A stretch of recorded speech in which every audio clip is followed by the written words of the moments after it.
การอ่านพระธรรมของพระเจ้าองค์ทรงฤทธานุภาพสูงสุดการปรากฏตัวและภารกิจของพระเจ้ามีเพียงแต่พระคริสต์แห่งยุคสุดท้ายเท่านั้นที่สามารถมอบหนทางแห่งชีวิตชั่วนิจนิรันดร์ให้กับมนุษย์ได้หนทางแห่งชีวิตบ่แม่นสิ่งที่คนใดก็สามารถมีได้หรือมันบ่แม่นสิ่งที่คนใดก็สามารถได้รับอย่างง่ายดายนี่ก็ย้อนว่าชีวิตแม่นสามารถมาจากพระเจ้าเท่านั้นซึ่งเว้าได้ว่ามีเพียงพระเจ้าเองที่มีแก่นแท้ของชีวิตและมีเพียงพระเจ้าเองที่มีหนทางแห่งชีวิตด้วยเหตุนั้นมีเพียงพระเจ้าที่เป็นบ่อเกิดแห่งชีวิตและเป็นบ่อน้ำที่มีน้ำแห่งชีวิตหลั่งไหลอยู่ตลอดเวลานับตั้งแต่พระองค์สร้างแผ่นดินโลกพระเจ้าได้ปฏิบัติภารกิจหลายอย่างที่เกี่ยวข้องกับพลังแห่งชีวิตปฏิบัติภารกิจหลายอย่างที่นำชีวิตมาสู่มนุษย์และเสียสละหลายเพื่อมนุษย์อาจจะได้รับชีวิตนี่ก็ย้อนว่าพระเจ้าเองเป็นชีวิตชั่วนิจนิรันดร์และพระเจ้าเองเป็นหนทางแห่งการฟื้นฟูชีวิตของมนุษย์พระเจ้าบ่เคยขาดไปจากหัวใจของมนุษย์จักเทื่อและพระองค์อาศัยอยู่ท่ามกลางมนุษย์ตลอดเวลาพระองค์ได้เป็นกำลังผลักดันในการดำรงชีวิตของมนุษย์เป็นหากฐานให้กับการมีชีวิตอยู่ของมนุษย์และเป็นแหล่งที่อุดมสมบูรณ์สำหรับการมีชีวิตอยู่ของมนุษย์หลังจากการกำเนิดพระองค์เฮ็ดให้มนุษย์เกิดขึ้นใหม่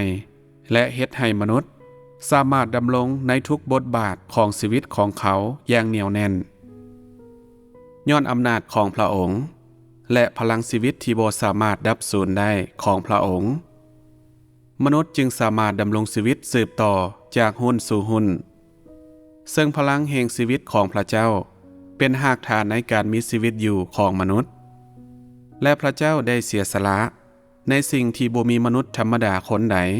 เคยเสียสละมาก่อนพลังแห่งชีวิตของพระเจ้าสามารถเอาชนะเหนือฤทธิ์อำนาจทั้งปวงนอกจากนั้นมันยังยิ่งใหญ่กว่าฤทธิ์อำนาจใดๆทั้งปวงชีวิตของพระองค์เป็นอยู่ชั่วนิจนิรันดร์ฤทธิ์อำนาจของพระองค์เหนือธรรมชาติและพลังแห่งชีวิตของพระองค์บ่สามารถถูกเอาชนะได้โดยสิ่งที่ถูกสร้างหรือกำลังใดๆของศัตรูพลังแห่งชีวิตของพระเจ้ามีอยู่และส่องแสงเปล่งประกายไปทั่วบ่ว่าจะเป็นเวลาหรือสถานที่ใดก็ตามสวรรค์และแผ่นดินโลกอาจได้ผ่านการเปลี่ยนแปลงอย่างใหญ่หลวงแต่ชีวิตของพระเจ้าอยู่คือเก่าตลอดไปทุกสิ่งทุกอย่างจากไปแต่ชีวิตของพระเจ้ายังคงอยู่ย้อนพระเจ้าเป็นบ่อเกิดแห่งการมีชีวิตอยู่ของทุกอย่างและหากฐานของการมีชีวิตอยู่ของพวกมันชีวิตของมนุษย์เกิดมาจากพระเจ้าการมีอยู่ของสวรรค์ก็ย้อนพระเจ้าและการมีอยู่ของแผ่นดินโลกเกิดมาจากฤทธิ์อำนาจแห่งชีวิตของพระเจ้าบ่มีสิ่งใดที่มีพลังที่สามารถอยู่เหนืออำนาจการปกครองของพระเจ้าได้และบ่มีสิ่งใดที่แข็งแกร่งสามารถรอดพ้นจากขอบเขตอำนาจของพระเจ้าได้ด้วยเหตุนี้บ่ว่าพวกเขาจะเป็นไผ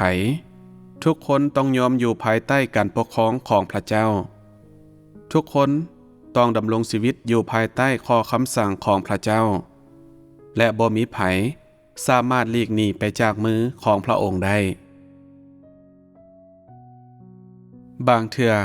สิ่งที่เจ้าต้องการในปัจจุบันแม่นการรับชีวิตหรือบางเทื่อเจ้าก็ต้องการรับความจริงบ่ว่าจะเป็นกรณีใดก็ตามเจ้าต้องการซอกหาพระเจ้าซอกหาพระเจ้าที่เจ้าสามารถพึ่งพาได้และผู้ที่สามารถมอบชีวิตชั่วนิจนิรันดร์ให้กับเจ้า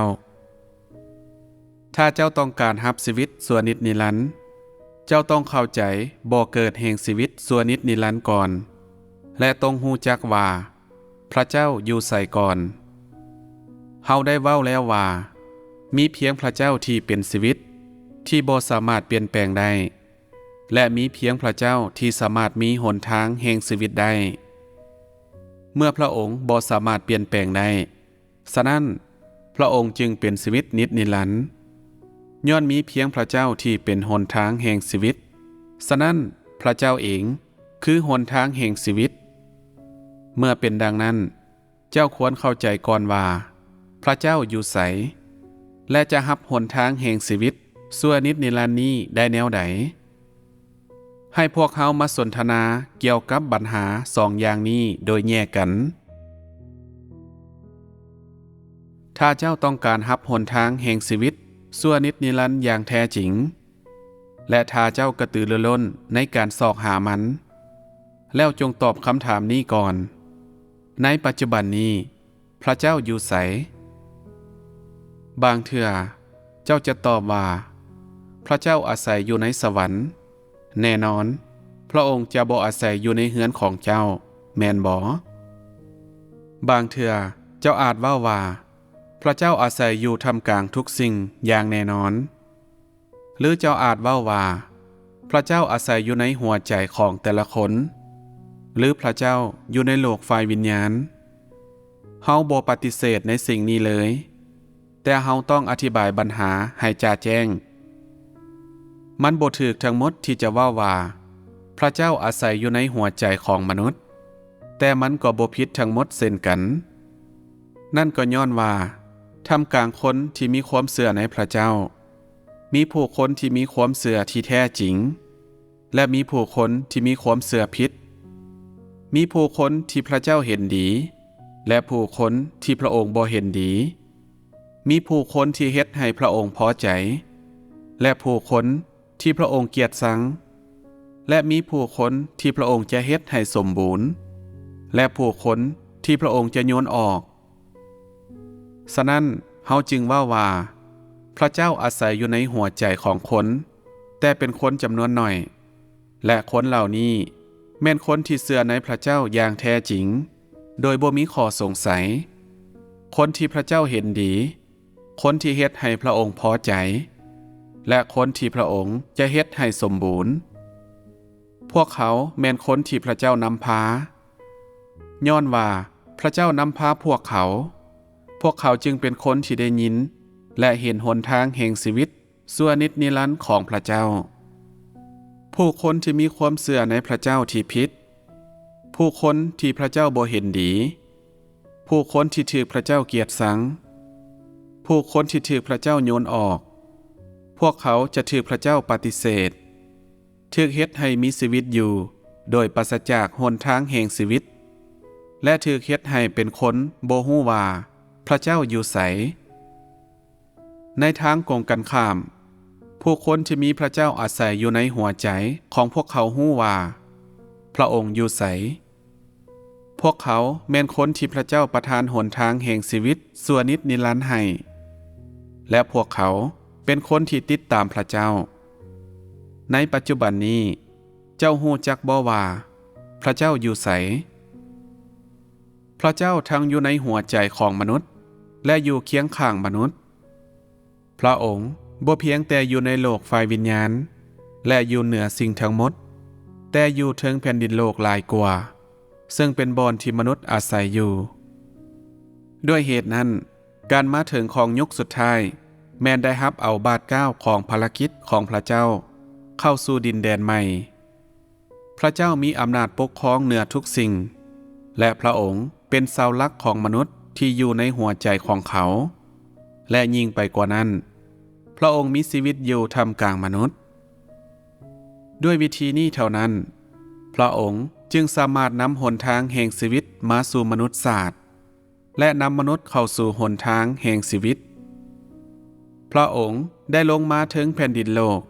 และอาศัยท่ามกลางมนุษย์เพื่อมนุษย์จะได้รับหนทางแห่งชีวิตและเพื่อมนุษย์จะมีชีวิตอยู่ในเวลาเดียวกันพระเจ้ายังสั่งทุกสิ่งในทั้งหมดทั้งมวลเพื่ออำนวยการร่วมมือกับการคุ้มครองที่พระองค์ปฏิบัติท่ามกลางมนุษย์ด้วยเหตุนั้นถ้าเจ้าเพียงรับรู้ทฤษฎีที่ว่าพระเจ้าอยู่ในแผ่นดินสวรรค์และในหัวใจของมนุษย์ แต่บ่ได้รับรู้ความจริงแห่งการมีอยู่ของพระเจ้าท่ามกลางมนุษย์แล้วเจ้าจะบ่ได้รับชีวิตจักเทื่อและจะบ่ได้รับหนทางแห่งความจริงจักเทื่อพระเจ้าเองเป็นชีวิตและเป็นความจริงและชีวิตและความจริงของพระองค์ดำรงอยู่ร่วมกันผู้คนที่บ่สามารถรับความจริงได้จะบ่สามารถรับชีวิตได้จักเทื่อถ้าปราศจากการนำการสนับสนุนและการสนองความจริงเจ้าจะรับเพียงตัวหนังสือทฤษฎีและเหนือสิ่งอื่นใดก็คือความตายชีวิตของพระเจ้ามีอยู่ตลอดไปและความจริงและชีวิตของพระองค์ดำรงอยู่ร่วมกันถ้าเจ้าบ่สามารถค้นพบบ่เกิดแหล่งความจริงแล้วเจ้าจะบ่ได้รับการบำรุงแห่งชีวิตถ้าเจ้าบ่สามารถรับการสนองของชีวิตแล้วเจ้าจะบ่มีความจริงอย่างแน่นอนและนอกจากจินตนาการและแนวความคิดแล้วร่างกายทั้งหมดของเจ้าจะบ่มีหยังเลยนอกจากเนื้อหนังของเจ้าเนื้อหนังที่เน่าเหม็นของเจ้าจงรู้ว่าคำเว้าในหนังสือบ่นับเป็นชีวิตการบันทึกประวัติศาสตร์บ่สามารถนำมานมัสการว่าเป็นความจริงและระเบียบการจากอดีตบ่สามารถเฮ็ดหน้าที่เป็นพระธรรมที่พระเจ้ากล่าวในปัจจุบันได้มีเพียงแต่สิ่งที่พระเจ้าได้สำแดงในเวลาที่พระองค์ลงมาถึงแผ่นดินโลกและอาศัยท่ามกลางมนุษย์ที่เป็นความจริงเป็นชีวิตเป็นความประสงค์ของพระเจ้าและหนทางแห่งการปฏิบัติภารกิจในปัจจุบันของพระองค์ถ้าเจ้านำการบันทึกของพระธรรมที่พระเจ้าได้กล่าวไว้ในช่วงยุคอดีตจนฮอดปัจจุบันไปใช้นั่นก็เฮ็ดให้เจ้าเป็นนักโบราณคดีและทางเดียวที่จะให้อธิบายเกี่ยวกับเจ้าก็คือเจ้าบ่แตกต่างหยังกับพวกเสี่ยวชาญเกี่ยวกับมรดกทางประวัติศาสตร์นั่นก็ย้อนว่าเจ้าเชื่อเสมอในห้องห้อยของภารกิจที่พระเจ้าได้ปฏิบัติในอดีตที่ผ่านมาเพียงแต่เชื่อในเงาของพระเจ้าที่พระองค์ได้ปาไว้ให้กับผู้ติดตามพระองค์ในเวลาที่พระองค์ได้ปฏิบัติภารกิจท่ามกลางมนุษย์เจ้าบ่เชื่อในทิศทางของภารกิจของพระเจ้าในปัจจุบันบ่เชื่อในรูปลักษณะอันสง่าราศีของพระเจ้าในปัจจุบันและบ่เชื่อในหนทางแห่งความจริงที่พระเจ้าสำแดงในปัจจุบันด้วยเหตุนั้นเจ้าก็เป็นคนที่ฝันกลางเว้นโดยบ่สามารถปฏิเสธได้ซึ่งเป็นคนที่บ่ได้อยู่ในความเป็นจริงเลยถ้าในปัจจุบันเจ้ายังยึดติดกับคำเว้าที่บ่สามารถนำชีวิตมาให้กับมนุษย์ได้เจ้าก็เป็นท่อนไม้ตายที่หมดหวังท่อนหนึ่งย้อนว่าเจ้าหัวบูหานเกินไปหัวแข็งเกินไปบ่ยอมรับเหตุผลอย่างเลยพระเจ้าที่บังเกิดเป็นมนุษย์ถูกเอิ้นว่าพระคริสต์และด้วยเหตุนั้นพระคริสต์ที่สามารถมอบความจริงให้กับผู้คนถูกเอิ้นว่าพระเจ้าบ่มีหยังที่หลายเกินไปกว่าสิ่งนี้ย้อนพระองค์มีธาตุแท้ของพระเจ้าและอุปนิสัยของพระเจ้าสติปัญญาในภารกิจของพระองค์ซึ่งมนุษย์บ่สามารถยังถึงได้ผู้คนที่เอิ้นตนเองว่าพระคริสต์แต่บ่สามารถปฏิบัติภารกิจของพระเจ้าได้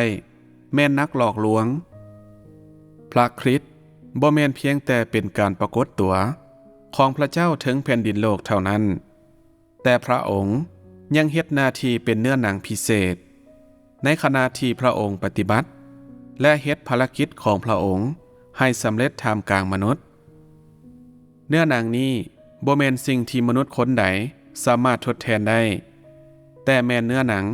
ที่สามารถแบกหาบภารกิจของพระเจ้าถึงแผ่นดินโลกได้อย่างเต็มทีและสำแดงอุปนิสัยของพระเจ้า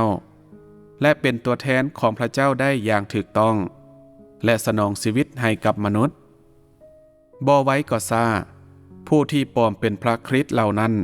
จะล่มละลายไปหมดถึงพวกเขาจะอ้างว่าเป็นพระคริสต์พวกเขาก็บ่มีธาตุแท้ของพระคริสต์เลยด้วยเหตุนั้น เฮาจึงว่ามนุษย์บ่สามารถอธิบายความแท้จริงของพระคริสต์ได้มีแต่พระเจ้าเองที่สามารถตอบคำถามและตัดสินใจได้ด้วยเหตุนี้ถ้าเจ้าต้องการแสวงหาหนทางแห่งชีวิตอย่างแท้จริงก่อนอื่นเจ้าต้องรับรู้มันโดยการเข้ามาอยู่ถึงแผ่นดินโลกที่พระเจ้าปฏิบัติภารกิจในการประทานหนทางแห่งชีวิตให้กับมนุษย์และเจ้าต้องรับรู้มันว่ามันแม่นยุคสุดท้ายที่พระองค์มาถึงแผ่นดินโลกเพื่อประทานหนทางแห่งชีวิตให้กับมนุษย์สิ่งนี้บ่แม่นอดีตมันกำลังเกิดขึ้นในปัจจุบันพระคริสต์แห่งยุคสุดท้ายนำพาชีวิต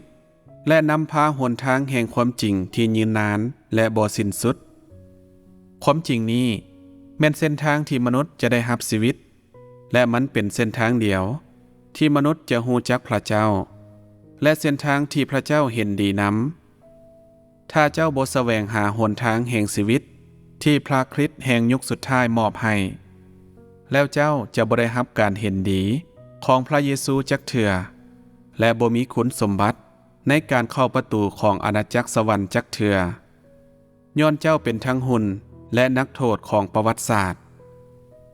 คนเหล่านั้นที่ถูกควบคุมโดยข้อบังคับโดยกฎระเบียบและถูกประวัติศาสตร์ใส่โซ่จะบ่สามารถรับชีวิตจักเทื่อและจะบ่รับหนทางแห่งชีวิตตลอดไปนี่ก็ย้อนว่าทุกสิ่งที่พวกเขามีแม่นน้ำสกปรกที่ขังอยู่เป็นเวลาหลายพันปีแทนที่จะเป็นน้ำแห่งชีวิตที่หลั่งไหลมาจากบัดลังก์คนเหล่านั้นที่บ่ได้รับน้ำแห่งชีวิตจะยังคงเป็นซากศพตลอดไปเป็นของลิ้นให้กับซาตานและเป็นบุตรสายแห่งนรกแล้วพวกเขาจะสามารถเห็นพระเจ้าได้แนวใดถ้าเจ้าเพียงแต่พยายามยึดติดกับอดีตเพียงแต่ยืนอยู่ซื่อๆและรักษาสิ่งต่างๆตามที่พวกมันเป็นและบ่พยายามเปลี่ยนแปลงสถานภาพในปัจจุบันและปาถิ่มประวัติศาสตร์แล้วเจ้าจะบ่ต่อต้านพระเจ้าอยู่ตลอดเวลาบ่ขั้นตอนในภารกิจของพระเจ้ากว้างใหญ่และยิ่งใหญ่คือกับคลื่นทะเลที่ยิ่งขึ้น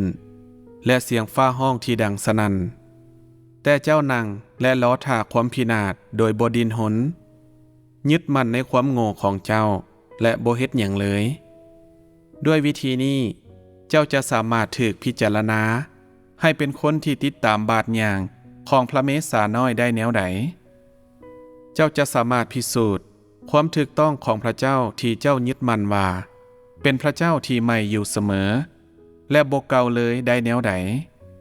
พระธรรมของหนังสือหัวสีเหลืองของเจ้าจะนำพาเจ้าเข้าสู่ยุคใหม่ได้แนวใดพระธรรมเหล่านั้นจะนำพาเจ้าให้แสวงหาขั้นตอนในภารกิจของพระเจ้าได้แนวใดพระธรรมนั้นจะนำเจ้าขึ้นสู่แผ่นดินสวรรค์ได้แนวใดสิ่งที่เจ้ามีอยู่ในมือของเจ้าแม่นตัวหนังสือที่สามารถสนองเพียงแต่เครื่องปลอบใจชั่วคราวบ่แม่นความจริงที่สามารถให้ชีวิตได้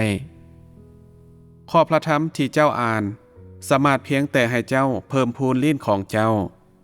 และบ่แม่นพระธรรมแห่งปรัชญาที่สามารถช่วยให้เจ้าฮู้จักชีวิตของมนุษย์อย่าว่าแต่หนทางที่สามารถนำพาเจ้าไปสู่ความสมบูรณ์เลยความบ่กงกันนี้บ่ได้เฮ็ดให้เจ้าไต่ตองแด่บ่มันบ่ได้เฮ็ดให้เจ้าฮู้จักถึงสิ่งลึกลับที่อยู่ภายในบ่เจ้าสามารถนำพาตนเองไปสวรรค์เพื่อพบกับพระเจ้าด้วยตนเองบ่ถ้าปราศจากการมาของพระเจ้าเจ้าจะสามารถนำตัวเองเข้าสู่สวรรค์เพื่อมีความสุขแบบครอบครัวเดียวกันกับพระเจ้าบ่ในตอนนี้เจ้ายังกำลังฝันอยู่บ่ด้วยเหตุนั้นเฮาขอแนะนำให้เจ้าหยุดฝันและเบิ่งว่าแม่นไผที่กำลังปฏิบัติภารกิจในตอนนี้เบิ่งว่าไผที่กำลังปฏิบัติภารกิจในการช่วยมนุษย์ในยุคสุดท้ายถ้าเจ้าบ่หยุดเจ้าจะบ่ได้รับความจริงจักเทื่อและจะบ่ได้รับชีวิตอีกต่อไปพ ผู้คนที่ต้องการได้รับชีวิตโดยบ่เพิ่งพาความจริงที่พระคริสต์กล่าวไว้แม่นคนที่เป็นตาหัวควรที่สุดในแผ่นดินโลกและคนที่บ่ยอมรับหนทางแห่งชีวิตที่พระคริสต์นำมาให้แม่นคนที่หลงในความเพ้อฝันด้วยเหตุนั้นเฮาจึงว่าคนที่บ่ยอมรับพระคริสต์ในยุคสุดท้ายจะถูกพระเจ้าเกลียดชังตลอดไปพระคริสต์เป็นประตูให้มนุษย์เข้าสู่อาณาจักรในยุคสุดท้ายและบ่มีไผที่สามารถอ้อมผ่านพระองค์ไปได้บ่มีไผที่สามารถถูกพระเจ้าเฮ็ดให้สมบูรณ์นอกจากผ่านทางพระคริสต์เจ้าเชื่อในพระเจ้าและด้วยเหตุนี้เจ้าต้องยอมรับพระธรรมของพระองค์และอ่อนน้อมต่อแนวทางของพระองค์เจ้าบ่สามารถคิดถึงเพียงแต่การยอมรับพรในขณะที่บ่สามารถรับความจริงและบ่สามารถยอมรับการสนองชีวิตพระคริสต์มาในช่วงยุคสุดท้ายเพื่อว่าทุกคนที่เชื่อในพระองค์อย่างแท้จริงจะได้รับการสนองชีวิตภารกิจของพระองค์แม่นเพื่อผลประโยชน์ของการสิ้นสุดยุคเก่าและเริ่มต้นยุคใหม่และภารกิจของพระองค์เป็นเส้นทางที่ทุกคนต้องได้รับเอาเพื่อเข้าสู่ยุคใหม่ถ้าเจ้าบ่สามารถรับรู้พระองค์และกงกันข้ามเจ้ากล่าวโทษกล่าวหมิ่นประมาทหรือถึงกับข่มเหงพระองค์เจ้าก็จะถูกเผาไหม้ตลอดไปชั่วนิจนิรันดร์และจะบ่ได้เข้าอาณาจักรของพระเจ้าจักเถื่อย้อนพระคริสต์องค์นี้เองเป็นการแสดงของพระวิญญาณบริสุทธิ์การแสดงของพระเจ้าของผู้ที่พระเจ้าไว้ใจให้ปฏิบัติภารกิจของพระองค์ถึงแผ่นดินโลกและด้วยเหตุนั้นเฮาจึงว่าถ้าเจ้าบ่สามารถยอมรับทุกสิ่งที่พระคริสต์แห่งยุคสุดท้ายได้กระทำเจ้าก็กล่าวหมิ่นประมาทพระวิญญาณบริสุทธิ์ผลกรรมที่คนเหล่านั้นที่กล่าวหมิ่นประมาทพระวิญญาณบริสุทธิ์จะได้รับแม่นเฮ็ดให้ทุกคนเห็นได้ชัดเจน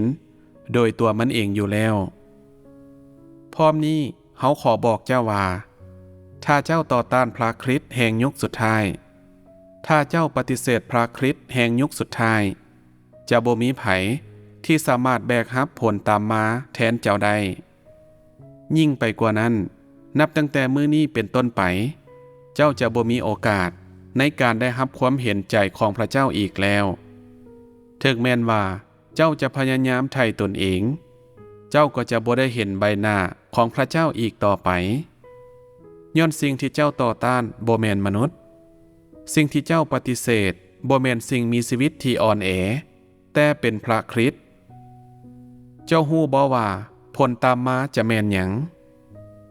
เจ้าจะบ่ได้เฮ็ดความผิดพลาดน้อยๆแต่เป็นการกระทำความผิดทางอาญาที่ชั่วร้ายหลายด้วยเหตุนี้เฮาจึงขอแนะนำให้ทุกคนอย่ายิงแขวของเจ้าต่อหน้าความจริงหรือวิจารณ์อย่างบ่ระมัดระวังย้อนมีเพียงแต่ความจริงเท่านั้นที่สามารถนำชีวิตมาให้เจ้าได้และบ่มีหยังนอกจากความจริงที่สามารถเฮ็ดให้เจ้าเกิดใหม่และเห็นใบหน้าของพระเจ้าได้